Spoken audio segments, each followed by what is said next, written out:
Hey there, it's Travis. When I was a researcher, the tool that I wanted was something to take me from my audio files from user interviews into a structured format, which would be a summarized response of each user for each question in the discussion guide. So I created a tool that can do this. It's called Audio to Insight. It's an open source tool for UX researchers, market researchers, ethnographers. Anyone who performs these qualitative data analyses would get value out of such a tool. So how the AI works is you upload your audio files into it, and first they are transcribed into a speaker-labeled time-stamped transcript, and then an AI goes through and it asks each question of the discussion guide to each transcript. So in this way, an AI summarizes a user's response for each question. And this is done for all the users in your study. And in this way, in several minutes, you can end with this structured tabular format that I believe is a good starting point for analysis. It just eliminates that time-consuming data processing step. There's also a chat functionality where if you have a follow-up question, it's kind of like ChatGPT, but it has an awareness of an interview transcript. So you have follow-up questions and the answer gets printed directly to your console. So as I said, this is an open source tool. It's available on GitHub, so you can download it and run it on your machine. Okay, so here's how it works. So once you have cloned Audio to Insight to your computer, it's going to look something like this. And where you start is by putting your audio files into this raw audio folder here. And as you can see, I have 4 audio files. They're about 30 minutes each. And these are from the Google Meet recordings from when I had a one-on-one interview with each of these users.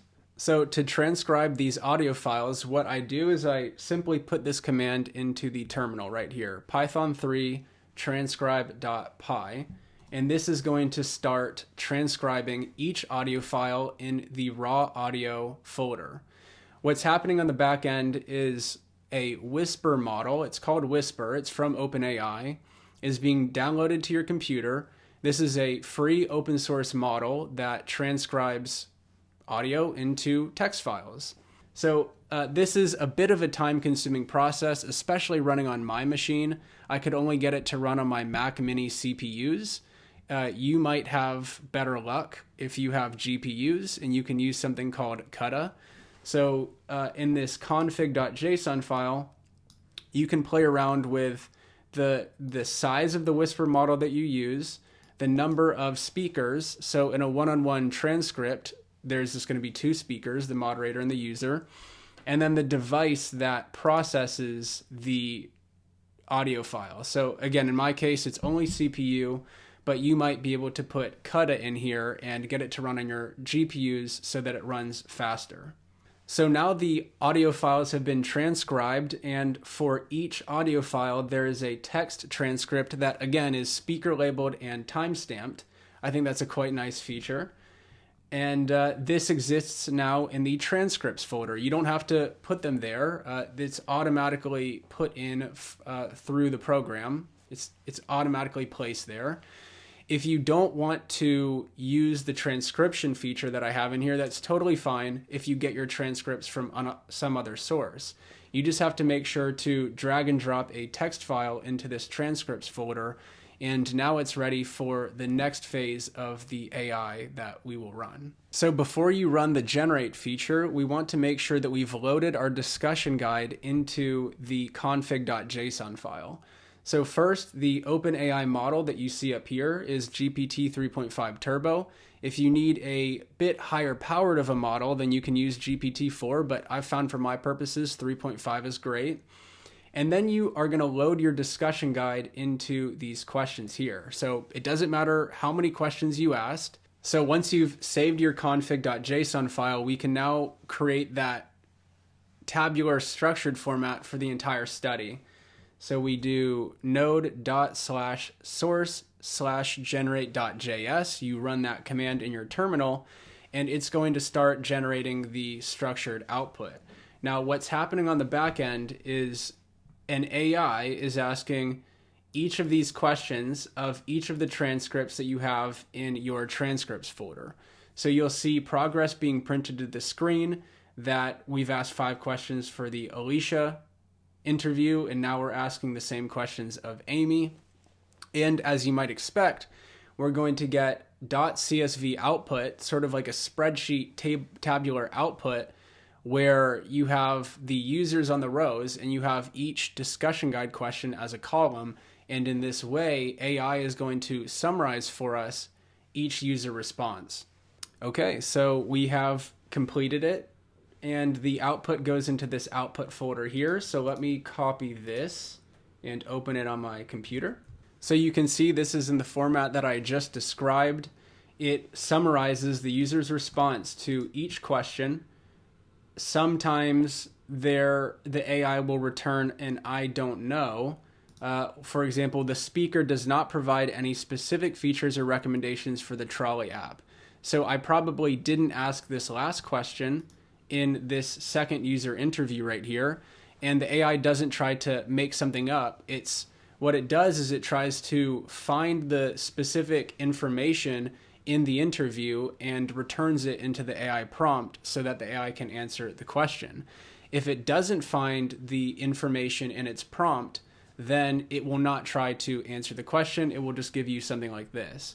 But it's quite nice. It's not too verbose, and it can list things like features that the users had listed in the interview. So I think it's a good starting point. It's not meant to replace you as a user. This is just where I would want to start before I really got into the analysis of things. Okay, so that's how you do a generation for an entire study. Again, each question to each transcript. But if you don't want to do that every time, let's say you're further down the analytical path and you start thinking about a specific interview and some specific things that users said in that interview, or the user said in that interview. Well, what you can do is you can follow up by talking to a specific transcript. So I built this feature in for follow-up questions, so you can ask one question to any transcript in the transcripts folder. So how it works, it's a terminal command again. What we do is node space ./source/talk.js, and then you do another space, and in parentheses, you copy the name of the transcript in the transcripts folder that you want to talk to. So in this case, I'm going to ask the specific question of Alicia, and then you put in quotes again the question that you want to ask. So let's say I wanted to know where Alicia had traveled to. So where did you travel? I just asked that question, and the answer gets immediately printed to the screen here. The speaker traveled in the car to Spain and stopped off in France along the way. They mentioned stopping in a little chateau or Paris and exploring different cities. We could ask Julie, we could ask Julie another question. So what I do is I just repeat this command, but I'm going to change the name of the transcript. So now we're talking to Julie, and we'll want to ask a different question like, what do you like about virtual tours? Let's see what's returned. I like that virtual tours allow you to zoom in on architectural details and see them in detail.